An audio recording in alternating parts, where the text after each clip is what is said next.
বলছি একটা চুমু খাই। না না, কেউ দেখে ফেলবে। আরে আমার বন্ধু আছে তো পাহাড়ায়। এ বন্ধু আসিস তো? আরে বন্ধু আমি আছি, তুই টেনশন নিস না।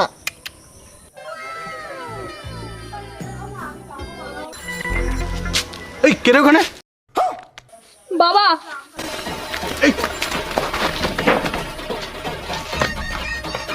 এই দাঁড়া দাঁড়া দাঁড়া, এই দাঁড়া।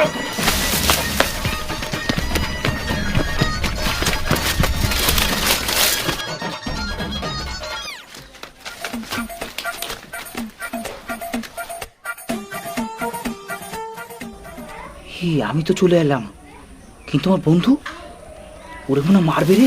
আমি যাই। বাবা, তোমাদের দুজনের দু হাত এক করে দিলাম, এবার থেকে তোমরা সুখে থেকো। হ্যাঁ।